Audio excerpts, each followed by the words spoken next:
Growing up, I always knew my family was very dysfunctional. No one ever really spoke to each other. My father was a lawyer, and he was mostly busy with his clients all the time. And my mother was a teacher at a private high school. It was usually just me and my sister Sarah at home. Sarah was one of those girls on whom every guy had a crush. And she took advantage of that. I was older than her, so naturally I always tried to make sure she was careful and she was not doing something that could get her into any trouble. But she was not someone who listened to anyone. She used to do whatever pleased her, and every time she got into any trouble, I had to bail her out. At the end of the day, my parents always blame me for Sarah's mistake because I am the older one and I should know better. My parents were always more focused on my younger sister than me. They really tried to hide the fact that I was not their favorite child, but it was obvious. It was not like they would treat her like a princess and treat me like trash, but they were just more inclined towards her. I mean, even when I turned 18 and got into college, they wanted me to stay with them to save up some money for the future. So I never had a reason to think that they would not be there for me if I needed them. I, 26, female, am a real estate agent. I would say I am doing quite well in life. I have a great career. I'm making a name for myself. I'm a house owner. And I recently got engaged to my boyfriend, Matt, 28, male. Overall, I'm doing well in life. Took me a lot to reach where I am, and I had no support from my family. They were not even around. 6 years back, when I was a sophomore in college, my sister was in her senior year of high school, and she had this up-to-no-good boyfriend, and she was obsessed with him. She got pregnant with his child when she was 17. He stuck around and took accountability for his actions, and he was ready to take responsibility for the child. My parents got to know about the pregnancy, and they completely lost their minds at first. Their first thought, for some reason, was that I should have spoken to her about being more careful. After all, she is my younger sister, and I should always look out for her. I have no clue how that was my fault, but I still did not pay enough attention to that. After a lot of fights and me trying to convince them that it would be all right, they had no other option than to accept it. The day after Sarah told them about her pregnancy, my mother came up to me and told me that I needed to move out within a few days. I was confused and I asked her what she meant. And she said that the house was not big enough for the four of us, especially with Sarah's boyfriend moving in and a baby on its way. She told me my sister needed more space and that moving out would be a way of showing support to her. I tried to reason with my mother and ask her if I could just stay for at least a couple more months so that I could get an apartment for rent near my college. She was completely against my offer and she asked me to move out and stay someplace else. I realized there was no point arguing with her, so I just accepted my fate. The next day, I packed everything I owned, and as I was about to leave, my father stopped me to let me know that they would no longer be able to pay my college tuition because they needed that money for Sarah and the baby. I wanted to be surprised and scream at him, but I did not say anything. I just left. I went straight to my grandparents' house, hoping they would let me stay with them, but they refused to take me in. I did not have a place to go to. I had my car, and I spent several nights in that car, parked somewhere near my college. I started looking for jobs immediately after leaving the house, and I had to get 2 jobs. The only good thing was that I had an amazing scholarship, so the tuition was not as high. It was almost impossible to even afford to rent a place. And on top of that, I had to save up for my college tuition, and the jobs did not pay enough. There were days I did not even get to have one full meal. I lived in my car. Along with that, juggling college and work was one of the hardest things ever. Months went by and I was still living in my car, and eventually I saved up some money and I started living in one of those community hostels. And all this while, my parents never even called, not even to make sure that I was alive. Neither did Sarah. I called once after I heard she gave birth, and that was it. 6 years went by just like that. No contact at all. I never even heard about them from anyone. In these 6 years, I moved to a different city and I built a life for myself, a comfortable one. I was happy until yesterday. Right before I was going to bed, I got a call from an unknown number. I thought it must be someone trying to reach out to me about a house listing or someone looking for an agent. But it was almost 11 at night, so I thought I would ask them to call me the next day during office hours. As I picked up the call, the voice sounded very familiar. It was my mother calling after 6 years of no contact whatsoever. For some reason, I thought she called because she missed me and just wanted to talk to me. That is what she made it sound like at first, and I believed her. I was emotional after all, and I was hearing her voice after so many years. I cried and I turned into a little girl. I started telling her about everything I have accomplished about my life.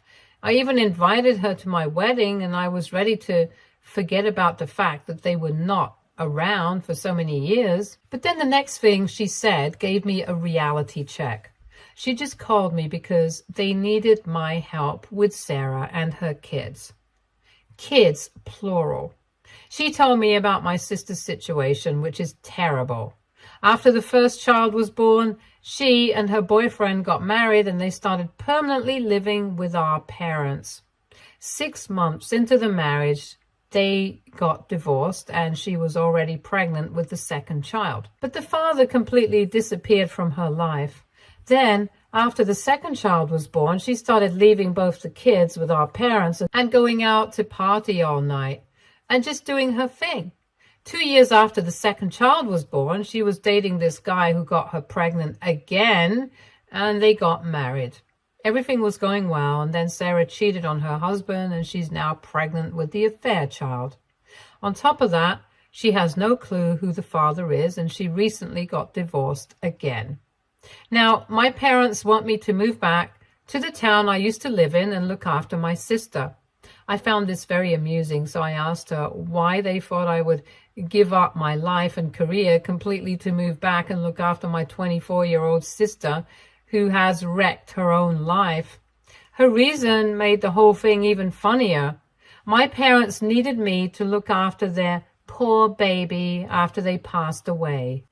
After everything they have put me through, after promising so much to me, they still abandoned me. I did everything on my own. I built my own life, and they were never around. And now they want me to come and cater to my train wreck of a sister? The one they abandoned me for? There is no way I would ever do that in a million years. I needed my parents, and they left me to fend for myself. I clearly told my mother that there was no way I was coming back for them or Sarah, and I hung up.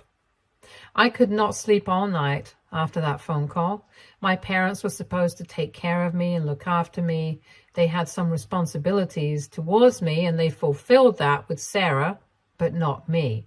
They only remembered me when they needed my help with my sister, and they needed me to look after her when they gave up looking after me when I needed them the most. Since the phone call, I have been receiving texts from so many of my relatives saying I'm entitled and I should help my family, and family looks out for each other, and other similar things like that. I do not understand where these relatives were when I was at my lowest, when I was kicked out of my house and had nowhere to go. They are supposedly my family. Why did they not look out for me when I needed help? I spoke to my fiancé and my friends about this, and most of them think I'm doing the right thing, but some of my friends are suggesting that I should go and meet my so-called family, because even though they were not there for me, I do not have to stoop down to their level and let them be on their own when they are in need. And if I do not show up for them, it would just mean I'm being a terrible person. This difference in opinion is really confusing me. I really do not know what to do. AITA for not helping my parents and my sister when they could really use my help. Update 1. It has been 2 days since my mother called, and my phone is still constantly buzzing with my relatives' texts about how I'm a terrible person for denying any help to my sister. I am second guessing my decision right now. They did leave me on my own, but they're still my parents, and I do not want to abandon them. Maybe my friends are right. Maybe I should not stoop down to their level. I could be the bigger person and let go of the past. I cannot lie and pretend like I do not feel bad for my sister. After all, she was my best friend for the longest time. I mean, we grew up together. We did everything together. When all of this started happening, she was just 17. She needed someone wise to guide her through life, and our parents failed her, just like they failed me. And even though the whole getting pregnant thing was her fault, she does not deserve the life she has right now. It is very unfortunate that she must go through so much at such a young age. The least I can do is look after her, especially when I have the resources to look after her. But then something still feels wrong. I feel conflicted. She is my little sister. They are my parents. This is a part of my responsibilities. But why should I think of them when they never thought of me? Sarah always got everything she wanted. She was never denied anything. She made a mistake and I had to pay for it. I was living on the street, working, and putting myself through college while she was out having babies and partying and messing around with boys. She messed everything up and wrecked her life, and I got punished for it. I cannot change the fact that I love my sister, but my resentment and anger are bigger than any love I have towards her. So I am genuinely conflicted and I still do not know what to do. Update 2. Hi guys, it has been a month since my mother called and I was debating on what I should do eventually. I decided to let it go because they were not reaching out to me anymore, so I thought, why bother? But last week I got another call from the same number. I did not want to pick up the call, but I did, and it was Mom. She was crying heavily, and that scared me. I asked her what happened, and she told me Sarah was in the hospital because she had an accident. They needed me to be there because they did not have enough money to pay for the required procedures. I did not think twice before getting into my car and driving all the way to my hometown. Within a few hours, I reached the hospital and my parents were there. Mom was crying and Dad was walking around trying to calm himself. I went in there and my mother was overjoyed to see me. She came running towards me and hugged me, thanking me for being there. I asked them about what happened, and apparently my sister was driving when another car that was on the wrong route hit her car. But since the airbags inflated, her condition was not as bad as it could have been. But they had to deliver the baby prematurely and the chances of survival were low. But they assured us that Sarah would survive. I thought I would just check into a nearby hotel, but my parents insisted that I stay with them, and I'm currently back in my old room. I thought maybe they turned it into a nursery or something for the kids, but it almost exactly was the way I left it 6 years back. They did not even touch the room. I got to meet my little nieces and nephew. They are very well behaved, which kind of took me by surprise for some reason. According to my 5-year-old nephew, they have heard a lot about me and they are really excited to see me. For some reason, I was sure I would dislike my sister's kids, but in the past few days, I have really come to love them. My sister is in a stable condition now. The baby is still in a critical condition, but we are hoping for the best. I went to visit Sarah and she seemed happy to see me, but it was so hard for me to see her in that condition. Whatever I had against her just went away. All I could see was my little sister crying in pain and just wanting her child to survive. If there was anything I could have done to make her feel better, I would have. But all I could do was just sit beside her and hold her hand. I have not had a proper conversation with my parents yet. I probably should, but it just does not seem like the right time. I'll wait till things are okay. Meanwhile, I need to go back home for a week. I need to talk to my manager and arrange a few things, get my things in order, and I will come back again once it's done. I will keep you guys updated if anything happens. Update 3. Hey guys, so it has been a few weeks since I gave an update, and this seems like the right time to do it.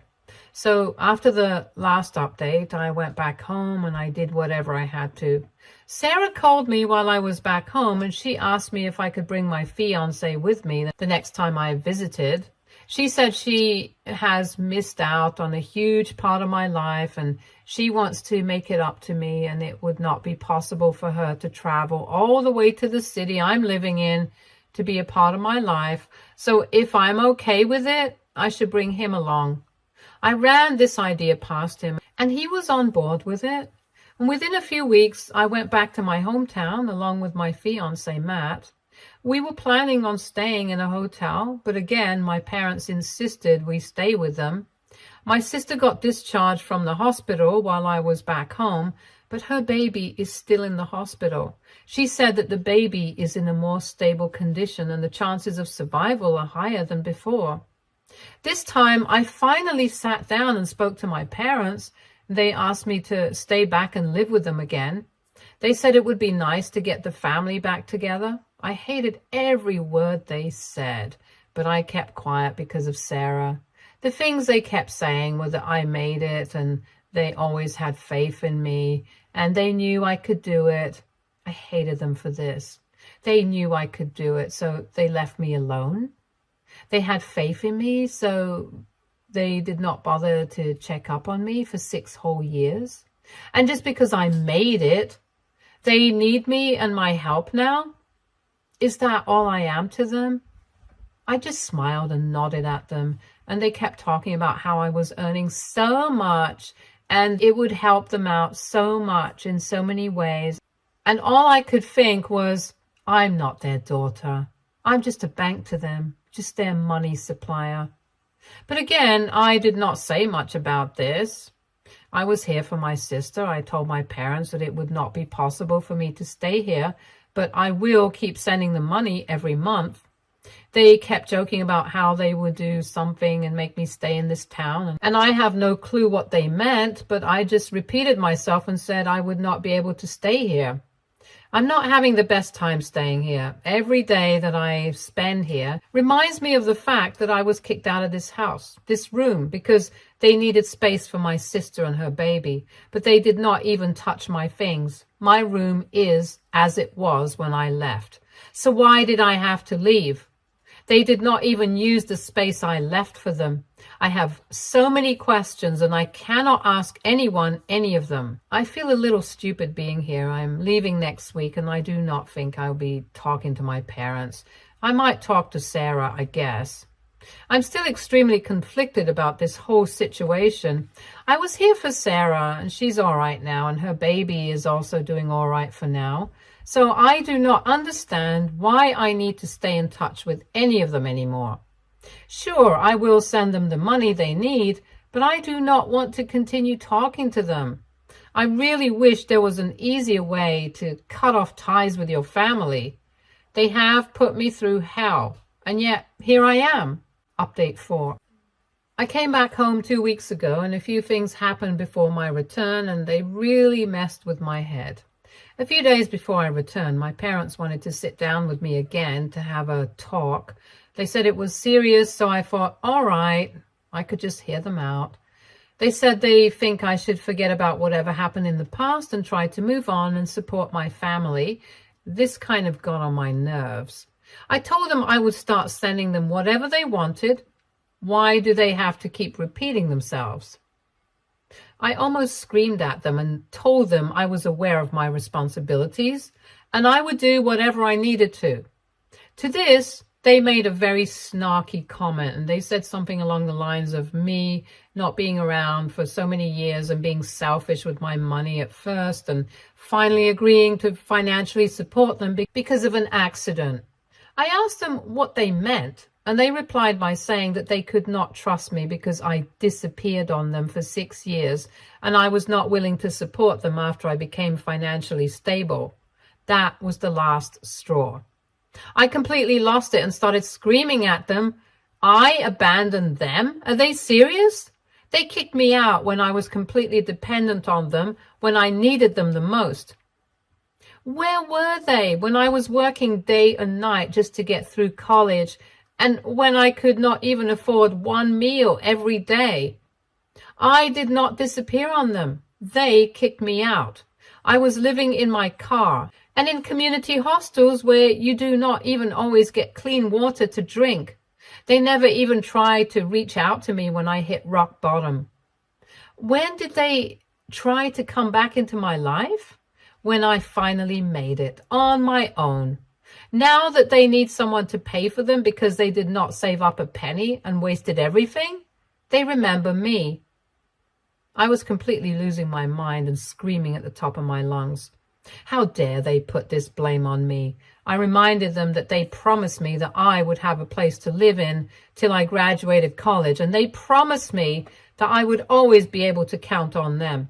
And they chose Sarah over me, even though no one asked them to choose. My mother interrupted me and tried to make me understand that they wanted to do right by Sarah and her child. Mom said she and my father wanted to do right by their baby, but was I not their baby as well? They had nothing to say after this, so I just went out for a walk with Matt, and that calmed me down quite a bit.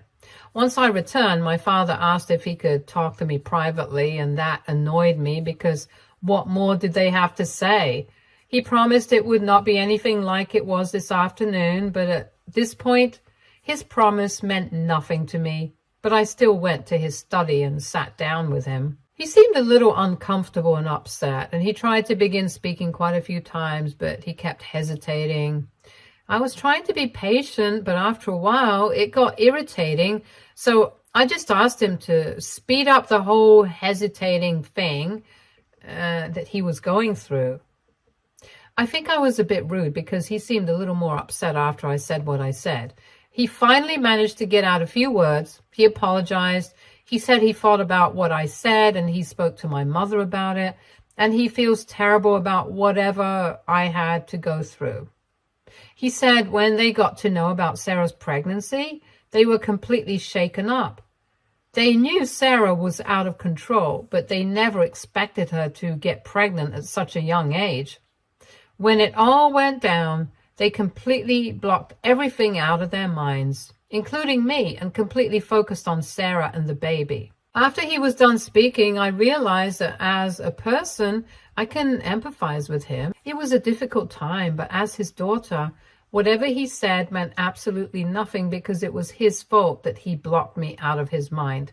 He completely focused on one daughter, forgetting the other, and whatever he said just felt like one big excuse.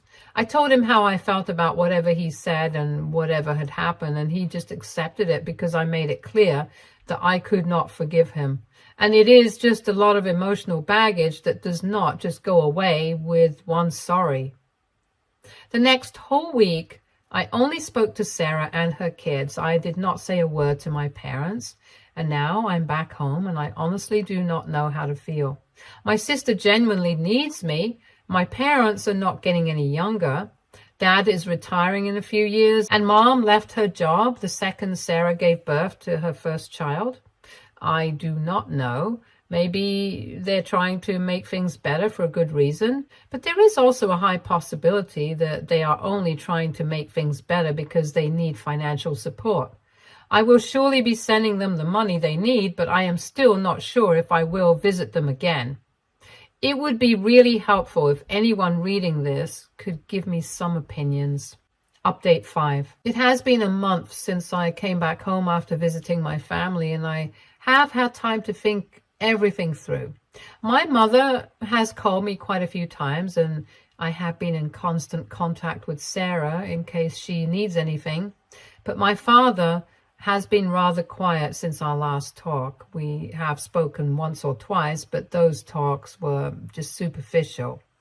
Mom is still trying extremely hard to convince me to move back in with them, or at least move back into the same town. And every time I give her the same answer, it just seems like she cannot take no for an answer. So now I just let her speak. The problem is, even if I wanted to move back into that town, I would not be able to because my whole life is here now. I cannot just resign from my job and leave my fiance and my friends here. To be honest, even if I could, I would not move back into that town. The only memories I have from that town are being kicked out of my house and sleeping in my car and always fearing the possibility of getting robbed or something even worse happening to me. I think moving into the city was the best decision I ever made.